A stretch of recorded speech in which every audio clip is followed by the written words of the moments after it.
नमस्कार, स्वागत है आप सभी का न्यूज 21 में। आप देख रहे हैं मेरे साथ खबर दिन भर।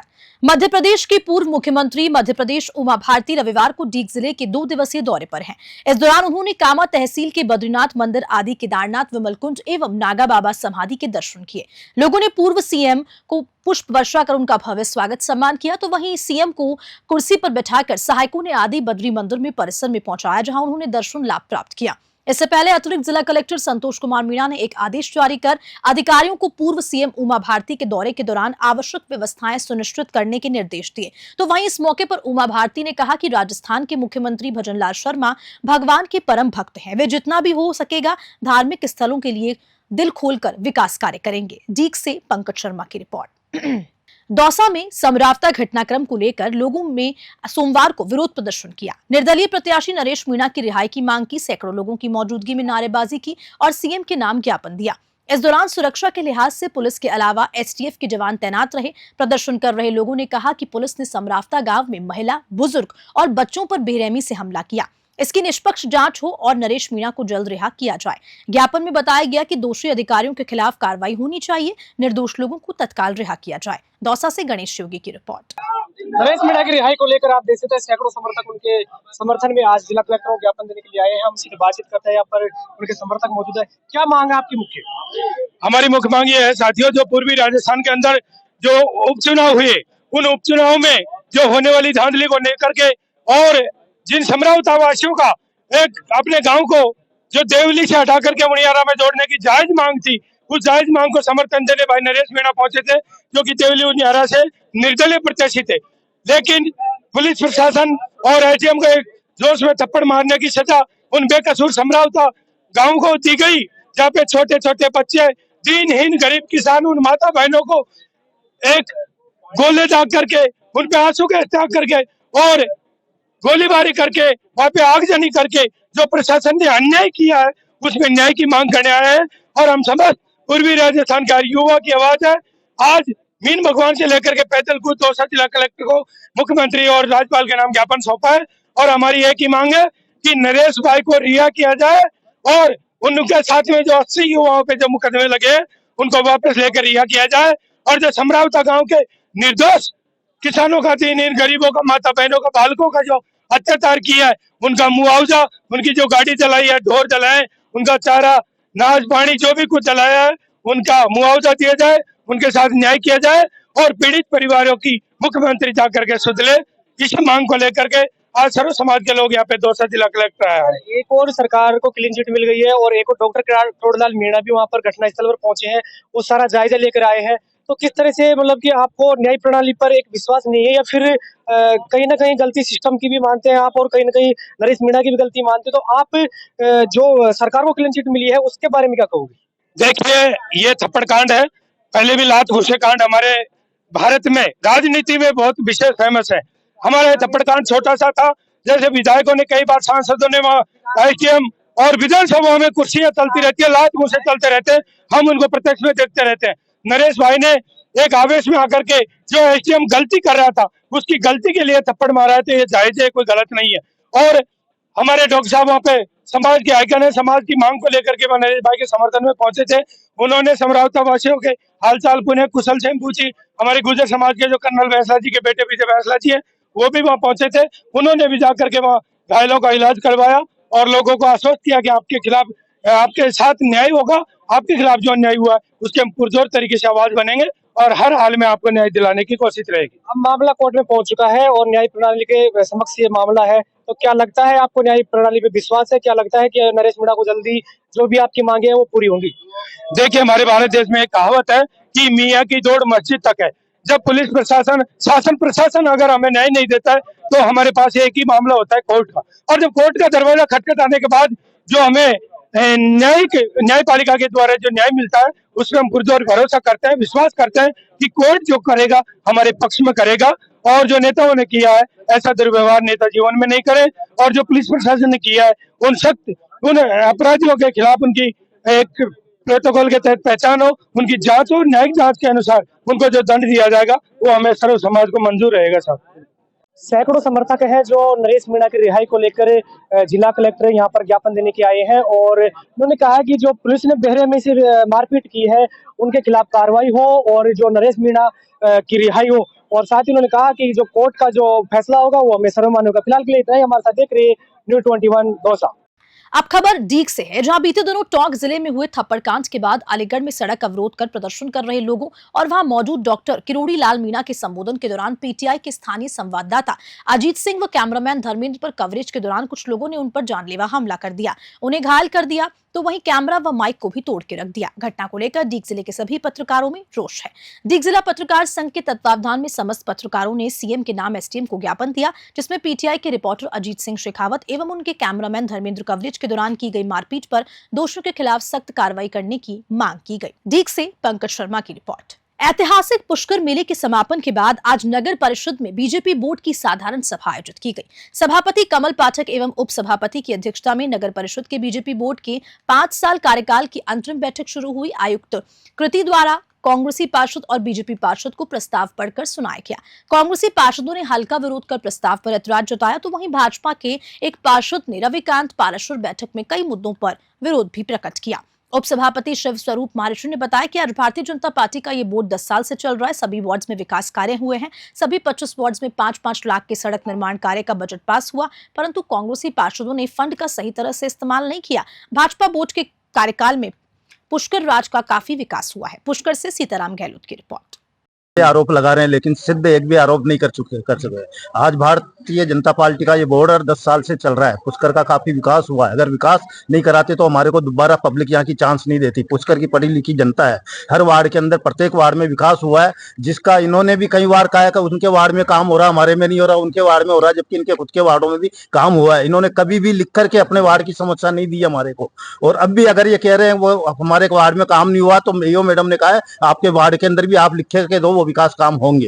किस प्रकार के प्रस्ताव पारित किए गए? आज नगर परिषद बोर्ड की कमल जी पाठक के नेतृत्व में सभा हुई थी, साधारण सभा हुई थी, जिसके अंदर 2 प्रस्ताव थे और दोनों ही प्रस्ताव सर्वसम्मति से पास हुए। विपक्ष का काम थोड़ा चिल्लाने का था। आज लास्ट बैठक शायद ये मान रहे हैं, तो इनका काम अच्छा चिल्लाने का था। ये झूठी वाहवाही लूटना चाहते हैं, अखबार में न्यूज कवर करना चाहते हैं, इसलिए इनका दोष नहीं है, इनकी आदत पड़ी हुई है। हमेशा ये 5 साल से यही काम कर रहे हैं। विकास के काम के एक भी इन्होंने पब्लिक के हित के कोई भी काम नहीं बताए हमारे।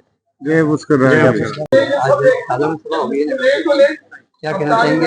क्या को लेकर ये साधारण सभा तो एक औपचारिकता मात्र है जी। जनता के साथ में छल किया जा रहा है।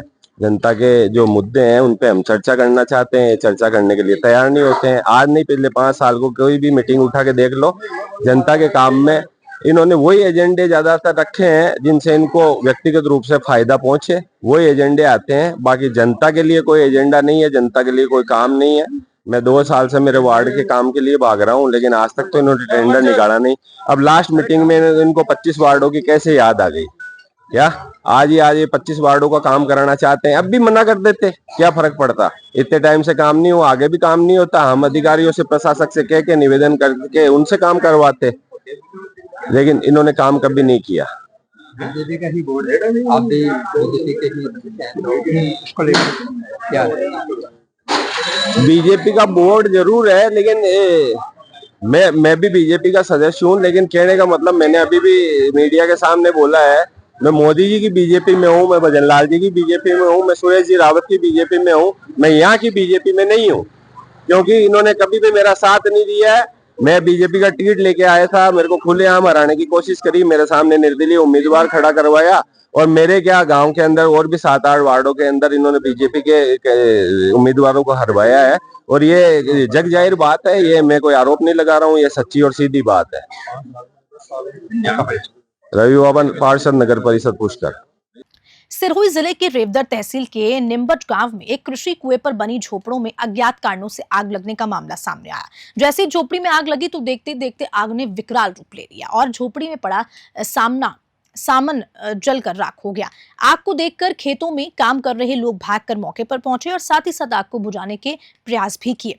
आगजनी की घटना के दौरान झोपड़ी के अंदर बच्चे सो रहे थे। उन्हें लोगों ने बड़ी मशक्कत के बाद सकुशल बाहर निकाला। लोगों ने लगातार पानी उड़ेलकर आग पर काबू पा लिया। आग पर काबू पाया तब जेवर, कागजात, अनाज, नकदी, कपड़े, बिस्तर और तमाम तरीके की घरेलू सामान जलकर राख हो चुके थे। हालांकि झोपड़ी में आग कैसे लगी इसका खुलासा नहीं हुआ है। फिलहाल जांच जारी है। रेवदर से नरेश चौधरी की रिपोर्ट। जोधपुर में beautician Anita Chaudhary murder case की गुत्थी सुलझना पुलिस के लिए एक बड़ी चुनौती बनी हुई है। जी हां, एक तरफ जहां मुख्य आरोपी गुलामुद्दीन गुमराह कर रहा है तो दूसरी तरफ हत्याकांड के पीछे बड़े प्रॉपर्टी डीलर्स का नाम लेने वाली अनीता चौधरी की सहेली सुनीता सेन उर्फ सुमन भी अपने बयानों से अब पलटती हुई नजर आ रही है। अनीता की हत्या के बाद सुमन की एक रिकॉर्डिंग सामने आई। कॉल रिकॉर्डिंग में जहां सुमन प्रॉपर्टी कारोबारी तैयब अंसारी पर कई आरोप लगा रही थी तो वहीं अब वे तैयब अंसारी को पहचानने से मना कर रही है। सुमन का कहना है कि अंसारी का नाम उसने अनीता के मुंह से ही सुना था, कभी उसका चेहरा तक नहीं देखा। जबकि ऑडियो में सुमन ने यह जाहिर किया था कि तैयब से उन दोनों को खतरा है। उसने कहा कि हो सके तो तैयब अंसारी से मैं अगर बात करूं और 3-4 दिन में कुछ हो जाए तो समझ लेना कि अंसारी ने सब कुछ करवाया था। उसके बाद पुलिस ने सुमन को भी हिरासत में लिया और लगातार पूछताछ जारी है। जोधपुर से मनोहर सिंह की रिपोर्ट। मैंने कभी उनका फार्म हाउस देखा, फार्म हाउस के मैं तो अंसारी साहब को भी नहीं देखा कभी।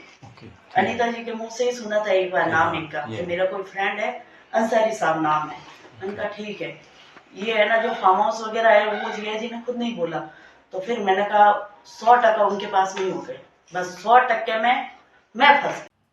अब खबर जोधपुर से है, जो अनीता चौधरी हत्या मामला उलझता ही जा रहा है। पुलिस मुख्य आरोपी गुलामुद्दीन तैयब अंसारी व सुमन का पॉलीग्राफी टेस्ट करवा सकती है। आपको बता दें कि अनीता चौधरी हत्याकांड मामले में सीजेएम महानगर कोर्ट में सुनवाई हुई और पुलिस की ओर से गुलामुद्दीन के पॉलीग्राफी टेस्ट करवाने को लेकर दिए गए नोटिस पर सुनवाई हुई। गुलामुद्दीन की ओर से अधिवक्ता आमिर राव ने नोटिस का जवाब दिया। कोर्ट ने कहा कि बिना सहमति के पॉलीग्राफी टेस्ट नहीं करवाया जा सकता, ये व्यक्ति का संवैधानिक अधिकार है। अब कोर्ट अगली सुनवाई पर गुलामुद्दीन को व्यक्तिगत रूप से पेश करने का आदेश दे सकती है। गुलामुद्दीन के अधिवक्ता आमिर राव ने आज कोर्ट में अपना जवाब पेश किया। ऐसे में अब संभव है कि पुलिस के प्रार्थना पत्र पर 20 नवंबर को अगली सुनवाई हो सकती है। वहीं गुलामुद्दीन को भी अगली सुनवाई में व्यक्तिगत रूप से पेश होने का आदेश दे सकती है। जोधपुर से ब्यूरो चीफ मनोहर सिंह की रिपोर्ट। आज मुख्य न्यायिक मजिस्ट्रेट महानगर के यहाँ पर अभियुक्त गुलामुद्दीन की पॉलीग्राफी टेस्ट के लिए एप्लीकेशन पुलिस द्वारा लगाई गई थी। इसका हमने जवाब पेश किया और जवाब के अंदर हमने लिखा है एक्चुअल के अंदर कि भारतीय संविधान की जो अनुच्छेद है आर्टिकल 20/3 उसमें ये अधिकार दे रखा है कि किसी भी अभियुक्त की उसके बिना परमिशन, उसकी बिना सहमति के polygraphy test, narco test, brain mapping test police किसी भी से जबरन नहीं करवा सकती। अभी तक अभियुक्त गुलामुद्दीन की किसी प्रकार कोई सहमति न्यायालय में पॉलीग्राफी टेस्ट कराने बाबत नहीं दी गई है और हमने जवाब में लिख दिया कि हम उस प्रकरण में पॉलीग्राफी टेस्ट भी नहीं करवाना चाहते हैं। अब गुलामुद्दीन को अगली पेशी के ऊपर न्यायालय द्वारा तलब किया गया है और उस दिन ही उसका उस प्रार्थना पत्र का निस्तारण किया जाएगा। बानसूर के फतेहपुर रोड पर एक युवक का शव पेड़ से लटका हुआ मिला। जहां शव मिलने की सूचना पर ग्रामीणों की भारी भीड़ जमा हो गई। ग्रामीणों ने युवक का शव पेड़ पर लटका देख इसकी सूचना बानसूर पुलिस को दी। बानसूर थाना पुलिस ने शव कब्जे में लेकर एम्बुलेंस की सहायता से बानसूर उप जिला अस्पताल की मोर्चरी में रखवाया। हेड कांस्टेबल रामरतन ने जानकारी देते हुए बताया कि युवक की पहचान शाहपुर निवासी आजाद यादव के रूप में की गई है। पुलिस मामले की जांच कर रही है। बानसूर से सतीश शर्मा की रिपोर्ट। श्री विजयनगर के किसान नेताओं ने मंडी सचिव महिपाल माली पर भ्रष्टाचार के गंभीर आरोप लगाए। धान मंडी के मुख्य गेट को बंद कर किसानों ने धरना प्रदर्शन किया तो वहीं प्रदर्शन के चलते अनूपगढ़ सूरतगढ़ मुख्य मार्ग जाम कर दिया। इस कारण मुख्य सड़क पर लंबा जाम लग गया है। वहीं प्रदर्शन के चलते स्थानीय पुलिस मौके पर है। श्री विजयनगर से जयकिशन की रिपोर्ट। आज हम सारे किसान भाई ग्रामीण किसान मजदूर समिति के बैनर तले या श्री विजयनगर धान मंडी के अंदर आए थे, क्योंकि लगातार पिछले 1.5-2 महीने से कॉटन के अंदर 1 किलो से लेकर 1.5 किलो की काटी जा रही है। बार बार हम लोगों ने प्रशासन को अवगत कराया। आज से 4 दिन पहले एक ज्ञापन भी लिख के दिया जिसके अंदर हमने 3-4 मांगे जो रखी थी कि हमारे जो किसानों की काट कट रही है उसको रोका जाए, मंडी के अंदर गेहूं की बोली चालू की जाए, मंडी के अंदर धान की बोली चालू की जाए, मंडी के अंदर जो सफाई व्यवस्था है उसका ख्याल किया जाए, जो हमारे मजदूर भाई हैं इनकी पेमेंटें रुकी हुई है क्रय विक्रय समिति के ऊपर वो पेमेंटें दी जाएँ। तो ये सारी मांगे लेके हम लोग ज्ञापन दे के गए थे, लेकिन प्रशासन ने कोई गौर नहीं की। आज का हमारा गेट बंद का, मंडी के गेट बंद करने का जो प्रोग्राम था, उसके तहत आज सुबह से हम लोग लगभग 10 बजे आके हम लोगों ने मंडी के गेट बंद कर दिए थे। प्रशासन से एक दौर की वार्ता हुई है, अभी विफल है, अभी उसका कोई निष्कर्ष नहीं निकला है। दोबारा से अभी मंडी सचिव आएंगे, अब वो क्या बातचीत करते हैं। हमारी ओर से 2 टूक है, जब तक मंडी के अंदर नरमे की काट प्रॉपर तरीके से बंद नहीं होगी, दूसरा जब तक मंडी के अंदर सुचारू रूप से सारी व्यवस्था नहीं होगी, पूरे कैमरे सही नहीं होंगे, सफाई व्यवस्था नहीं होगी, चोरी नहीं रोकी जाएगी, तब तक हम लोग जो है इस मंडी के गेट को नहीं खोलेंगे। नीमका थाना जिले के थोई इलाके में बोलेरो और कैंपर में आमने सामने की भिड़ंत हुई। दोनों वाहनों के आगे के हिस्से चकनाचूर हो गए। कैंपर ड्राइवर ने ओवरटेक करते हुए बोलेरो के टक्कर मार दी। हादसे में इलाके की फेमस मशहूर डांसर संगीता यादव घायल हो गई। झुंझुनू में कार्यक्रम की प्रस्तुतियों देने के बाद सुबह डांसर संगीता यादव घर लौट रही थी। वहीं डांसर सहित बोलेरो में सवार अन्य लोगों को चोटें आई हैं। वहीं कैंपर में सवार थोई निवासी राकेश यादव और भगवान साय गंभीर रूप से घायल हो गए। राकेश यादव को हायर सेंटर रेफर किया गया। थोई के प्रीतमपुरी लाल दुकान के पास ये हादसा हुआ। नीमका थाना से रविकांत अग्रवाल की रिपोर्ट। अनूपगढ़ एसपी रमेश मौर्य के निर्देश पर श्री विजयनगर पुलिस ने नशे के खिलाफ बड़ी कार्रवाई को अंजाम दिया। एसएचओ गोविंद बिश्नोई के नेतृत्व में पुलिस टीम ने कार्रवाई की है। गश्त के दौरान पुलिस ने गोगामेड़ी गांव के नजदीक 800 नशीली गोलियों के साथ 2 आरोपियों जय कुमार व आशिक खान को गिरफ्तार किया। वहीं पुलिस ने परिवहन के प्रयोग में ली जा रही मोटरसाइकिल को भी जब्त कर लिया। कार्रवाई में हवलदार धर्मेंद्र, कांस्टेबल संदीप जितेंद्र व पूनम की खास भूमिका रही। श्री विजयनगर से जय किशन की रिपोर्ट। डीडवाना जिला मुख्यालय के पुरानी पंचायत समिति के सभागार में सामाजिक न्याय एवं अधिकारिता विभाग द्वारा दिव्यांग कृत्रिम अंग उपकरण के लिए चिन्हीकरण शिविर का आयोजन किया गया और दिव्यांगजनों को संबल प्रदान करने के लिए इस शिविर का आयोजन किया गया। आपको बता दें कि कुल 103 दिव्यांगजनों का रजिस्ट्रेशन किया गया, जिसमें से 40 दिव्यांगजनों को नए प्रमाण पत्र जारी किए। वहीं 30 दिव्यांगजनों का उपकरण वितरण करने के लिए चयन किया गया। शिविर में समाज कल्याण विभाग से सहायक लेखा अधिकारी ओम प्रकाश परिहार, छात्रावास अधीक्षक चंद्राम उपस्थित रहे। तो वहीं शिविर में चिकित्सा टीम में डॉक्टर सुरेश कुमार, डॉक्टर श्रवण बागड़ा, डॉक्टर संजय खान और भी कई लोग उपस्थित थे। डीडवाना से मोहम्मद साकिर की रिपोर्ट। सवाई माधोपुर जिला मुख्यालय में आए दिन चोरी की वारदातें बढ़ती जा रही हैं। जी हाँ, अब तो दिन दहाड़े सूने मकानों को चोर अपना निशाना बनाते दिख रहे हैं। बीती रात चोरों ने हाउसिंग बोर्ड हनुमान नगर चौराहे पर स्थित सुभाष सत्यदेव के मकान में चोरी की वारदात को अंजाम दिया। पूरे मकान को चोरों ने खंगाल लिया। चोर की पता लगते ही मकान मालिक ने कोतवाली थाना पुलिस को ये सूचना दे दी और इसके बाद थाना पुलिस ने मौके पर पहुंचकर मौका मुआयना किया। पुलिस चोरों का पता लगाने की कोशिश कर रही है। सवाई माधोपुर से राकेश अग्रवाल की रिपोर्ट। चोरी हुई है आवासन मंडल में, कब हुई है और क्या कुछ माल गया? पता नहीं लग पा रहा है कि ये चोरी कब हुई है, लेकिन ये इनकी मिसेज की तबीयत खराब थी। ये जयपुर एडमिट करा रखा था। 1 महीने से जयपुर थे वो। अब ये अभी दिवाली पे होके गए, जब तक तो ऐसा कुछ भी नहीं था। जब कुछ नहीं था, दिवाली के बाद ही हुआ। उसके बाद ही कोई चोरी करके गया है। और बाहर से सबसे बड़ी बात है कि बाहर से ताला वो दूसरा लगा के गया है। वही का वही लगा जो हमने सेम का सेम जो ताला इनका था वही ही ताला दूसरा लगा के गया वो, ताकि किसी को पता नहीं लगे कि इस मकान में कुछ हुआ है। कोतवाली थाने को सूचना दी क्या? अपना सूचना दी थी, अभी वो आए थे और वो बोल के गए कि भाई आ जाओ आप और सामान वामान देख लो, क्या गया है क्या नहीं गया, उसके हिसाब से आप रिपोर्ट लिखा देना। आपका बाकी जगप्रीत सिंह नाम है मेरा।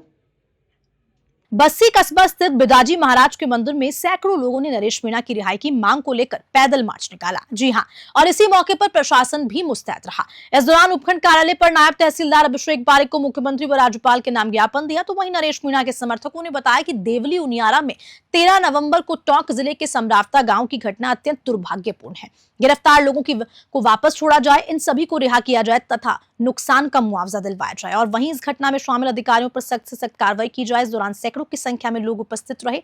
बस्सी से रामफूल मीणा की रिपोर्ट।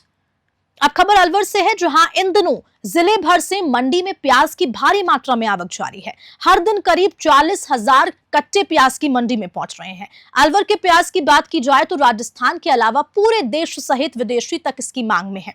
वहीं किसानों का यह कहना है कि प्याज के भाव इस बार काफी कम है, जिनसे उन्हें इस फसल को लेकर काफी नुकसान उठाना पड़ रहा है। साथ ही प्याज की बंपर आवक से मंडी के मुख्य सड़क मार्ग के चारों तरफ वाहनों की लंबी जाम लगने से यातायात व्यवस्था काफी गड़बड़ा गई है। व्यापारियों का कहना है कि यातायात व्यवस्था को सुधारने में जिला प्रशासन की ओर से किसी भी तरह का कोई ठोस कदम नहीं उठाया जा रहा है। इस जाम की वजह से वहां से निकलने वाले 2 पहिया वाहनों को काफी परेशानियों का सामना करना पड़ रहा है। अलवर से ब्यूरो चीफ प्रदीप गोयल की रिपोर्ट। जी सर, अलवर मंडी में प्याजों की आवक शुरू हो चुकी है। कहाँ कहाँ से प्याज आ रही है और कैसी प्याज आ रही है, क्या भाव किसानों को मिल रहा है? वर्तमान में पूरे जिले की प्याज चालू हो गई है। अलवर में आज लगभग 40,000 कट्टे की आमदनी मानी है और पूरे प्याज जो है वो यौवन पर है। हमारे यहाँ पर लगभग 17 राज्यों में प्याज जाती है। बंगाल, बिहार, उड़ीसा, उत्तर प्रदेश, उत्तराखंड, हिमाचल, पंजाब, दिल्ली, सभी राज्यों में यहाँ से प्याज जा रही है और पूरा हिंदुस्तान का व्यापारी यहाँ है। आज की बाजार अलवर में नीचे में 1400 रुपए 40 किलो, ऊपर में 2000 रुपए की 40 किलो प्याज बिकी है और वर्तमान में ये प्याज अभी पूरे 1.5 महीने चलेगी। ऐसा भी कहा जाता है कि विदेश भी ये प्याज विदेश प्याज जाएगी। अभी सरकार ने एक्सपोर्ट खोल रखा है, लेकिन क्वालिटी में भी थोड़ी दम कम है। हमारा किसान कच्ची पक्की लेके आ रहा है। जब सूखी प्याज आएगी जोरदार, जब जाके विदेश भी जाएगी। शौकीन था। कहाँ से आए? अकबरपुर से आए। आप कितनी प्याज लेके आए? 44 कट्टे लाए। 44 कट्टे कितने बीघे में? ये 1 बीघा। तो पहले कितने होते थे और अब की बार कितने पैदावार हुई है? चक्कर है, जैसे टाइम पे लग जाती है अगस्त में 28 को, जो तो बढ़िया मिल जाती है। लेट लगी है जो नहीं लगी। तो इस बार कम हुई है? बढ़िया बढ़िया। हाँ। और दाम आपको कितने मिल रहे हैं? दाम तो डाउन हो रहा है, 2200 बिकी पहले तो होगा, और अब तो 1500-1600 से बिकी, 12-13 ज्यादा दे रहे हैं। तो इसका क्या कारण है? पता नहीं, ये चुनाव वजह से लोग वहाँ कच्ची पक्की नहीं ला रहा हूँ पहाड़ के वजह से डाउन हो रहा है। लगभग आप कब से आए हुए हैं? हम तो सर कल 6 बजे का आए हुए हैं। तो अभी तक आपकी क्या बिकी नहीं है अभी। क्या कारण है? चक्कर का ये जाम लग गया था ना मंडी में, इसलिए। जिला विकास समन्वय और निगरानी समिति की बैठक सोमवार को कलेक्ट्रेट सभागार में आयोजित हुई। बैठक की अध्यक्षता गंगानगर सांसद कुलदीप इंदौरा ने की। बैठक में ग्रामीण विकास एवं पंचायती राज विभाग सहित विभिन्न विभागों द्वारा संचालित योजनाओं की प्रगति की समीक्षा की गई। बैठक में पेयजल विभाग की प्रगतिरत पेयजल परियोजनाएं, जनता जल योजना की प्रगति की समीक्षा हुई। तो वहीं जानकारी दी गई कि 373 पेयजल परियोजनाओं में से 102 में कार्य पूर्ण कर लिए गए और साथ साथ शेष परियोजनाएं प्रगतिरत हैं। चिकित्सा एवं स्वास्थ्य विभाग द्वारा शुद्ध के लिए युद्ध अभियान के अंतर्गत 300 नमूनों के लक्ष्य के विरुद्ध 433 नमूने लिए गए। सीएम निशुल्क जांच एवं निशुल्क दवा योजना की समीक्षा हुई। जिले में मनरेगा में 2,63,351 श्रमिकों को रोजगार दिया गया, जिनमें 1104 ने 100 दिन का रोजगार पूर्ण कर लिया है। श्री गंगानगर से कृष्ण आसेरी की रिपोर्ट। राजधानी जयपुर अपनी विरासत, संस्कृति, सभ्यता और बसावट के लिए विश्व भर में जाना जाता है। जयपुर को यूनेस्को वर्ल्ड हेरिटेज साइट का तमगा भी मिल चुका है और आज 18 नवंबर को जयपुर 297 साल का हो चुका है। ऐसे में स्टैचू सर्किल पर आयोजित दीपदान कार्यक्रम में उप मुख्यमंत्री दिया कुमारी ने शिरकत करते हुए कहा कि जयपुर जैसा सुनियोजित व सांस्कृतिक धरोहर वाला शहर पूरी दुनिया में कहीं नहीं है। डिप्टी सीएम दिया कुमारी ने कहा कि हम सबको गर्व है कि जयपुर देश की सबसे प्लान्ड सिटी में से एक है। जिस तरह से जयपुर की स्थापना की गई उसमें साइंस और वास्तु का भी ध्यान रखा गया। आज भी परकोटे की सड़क ट्रैफिक होने के बावजूद भी उसी तरह बरकरार है। उस दौर का ड्रेनेज सिस्टम आज भी चल रहा है। इस शहर पर बाहर से आकर लोग रिसर्च करते हैं। 2027 में जयपुर जब 300 साल का हो जाएगा, उस समय साल भर भव्य आयोजन किए जाएंगे। दीपदान कार्यक्रम में Jaipur greater mayor Saumya doctor Gurjar भी दिखाई दी। जयपुर से ब्यूरो रिपोर्ट। सब आज यहाँ समारोह में आए हैं। वासियों को बहुत बहुत शुभकामनाएं और जयपुर ऐसी फ्लैट 297 साल पहले उस समय क्या सोच रही थी जब सवाई जयसिंह जी ने जयपुर को बताया और अच्छी तरह से जयपुर की बसावट की गई उस समय जो आज भी कायम हमने देखा आज जो सड़कें हैं आज भी वैसे ही चल रहा है। तो ये हमारे लिए उदाहरण है कि जिस तरह से सवाई जयसिंह जी खगोल शास्त्र की भी बहुत उसमें भी तालीम दिया, वास्तुशास्त्र दिया। आज जो हमारे जंतर मंदिर है भारत में की स्थापना उन्होंने बताया उन्होंने। और यहाँ जयपुर को भी जब जयपुर बसा उस समय में पूरे भारत से अलग अलग क्राफ्टमैन थे, आर्टिस्ट थे, जयपुर जाके उनको जयपुर जगह। और अब आपने देखा होगा जयपुर में क्या नहीं है, सब कुछ। जयपुर टूरिज्म के लिए भी पूरे विश्व में जयपुर की पहचान है। जयपुर यूनेस्को वर्ल्ड हेरिटेज बसाई थी वो इसलिए है क्योंकि उस समय जो बना था, जिस तरह से जयपुर बसा था, वो आज भी लोगों को अचंभा होता है कि कैसे उस समय ऐसा जयपुर बनाया होगा, किस सोच से बनाया होगा। बहुत गर्व है मुझे कि हम सब जयपुर वासी हैं और हम सब आज इस दिन को मना रहे हैं। जयपुर के सामने कई चुनौतियां हैं क्योंकि जो काम जनता की जिम्मेदारी उसको लेकर जैसा कि आपने सही कहा कि सबकी जिम्मेदारी प्रशासन की है, सरकार की है और नागरिकों की है। निवेदन करूंगी मैं आपके माध्यम से कि अपनी जिम्मेदारी को लेकर काम करें, जयपुर को सुरक्षित रखें।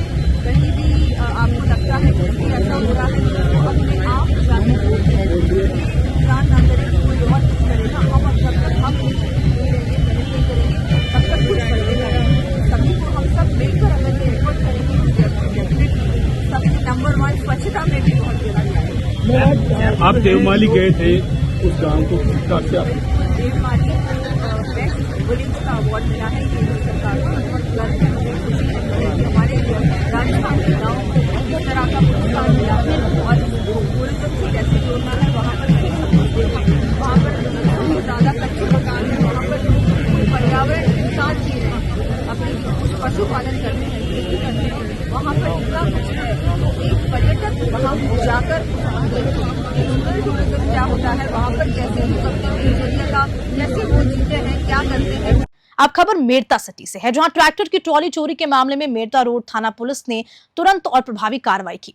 पुलिस ने चोरी की गई ट्रॉली बरामद कर वारदात में प्रयुक्त एक ट्रैक्टर को भी जब्त किया। तो वहीं मेड़ता रोड थाना अधिकारी राधा कृष्ण मीणा ने बताया कि आरोपियों महेंद्र, सुरेश और कृपाराम ने 28 जुलाई 2024 की रात को ट्रैक्टर की एक ट्रॉली चुरा ली थी। सूचना मिलने पर पुलिस ने त्वरित जांच करते हुए आरोपियों को ग्राम खेड़ली से गिरफ्तार किया। फिलहाल मामले की जांच जारी है। मेड़ता सिटी से सुशील दिवाकर की रिपोर्ट। और इसी खबर के साथ बुलेटिन में आज के लिए फिलहाल इतना ही। नमस्कार।